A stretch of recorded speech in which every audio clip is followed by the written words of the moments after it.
I wanted to ask you, Mr. Clayton, about the subpoenas of the New York Times reporters. And the reporting that I read is that the Secret Service had raised concerns about the security of President Trump's fill-in for Air Force One, and that there was a meeting at the White House with the FBI Director Kash Patel and other DOJ officials to talk about that matter, to talk about the reporting that had come from the AP. And I think earlier in an answer to Senator Wyden, you said that you had consulted with the career attorneys at the Southern District of New York.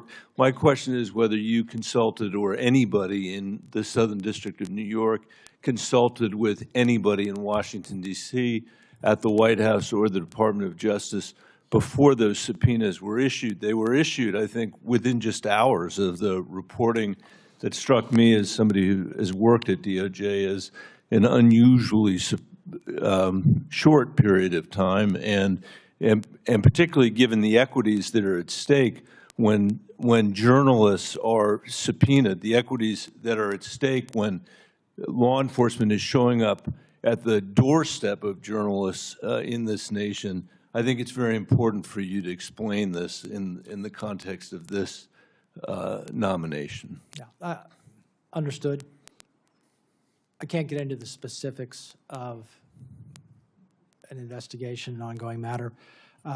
Let me say that I'm confident that the procedures that we have in place to protect the First Amendment and protect the freedom of the press and not result in intimidation of journalists or the like were followed.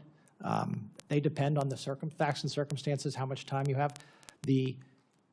Those matters include ones you referenced, which is, are there other available sources for the information that we seek, and have we sought that? The other aspect of this is, the tailoring of a particular subpoena and including the return date and when those people would be asked to appear or provide documents. It's expected in these types of cases, at least from mine, that if there's counsel involved, we can further tailor those requests to make it the least intrusive way possible.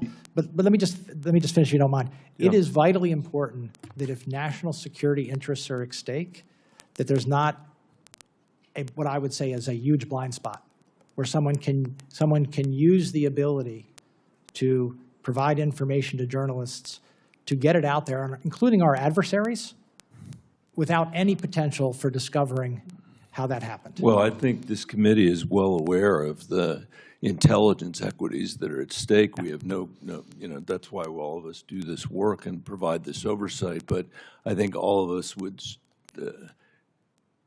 agree that the First Amendment is not some sort of glaring loophole, that it's out there, that it's something that we need to follow. And so I'll ask you again, Mr. Clayton, did you or anybody at the Southern District of New York have conversations with anybody at the White House or the Justice Department in Washington, D.C. before you issued those subpoenas that resulted in New York Times reporters being served process at their homes? Yeah, I can say it this way without getting into the investigation. The protocols require consultation with the Department of Justice in Washington, and we followed the protocols. And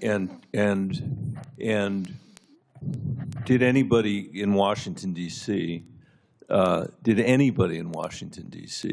suggest to you or anybody on your team that you should issue subpoenas in this case, following the AP reporting, reporting of the president coming back on an airplane that was unsuitable for the protection and the defense of the President of the United States? Yeah, I'm not going to get into the details. What I can tell you is that we followed those procedures, and those procedures, for the reasons that I believe firmly, and you believe, protecting the freedom of the press, being the least intrusive possible, require consultation.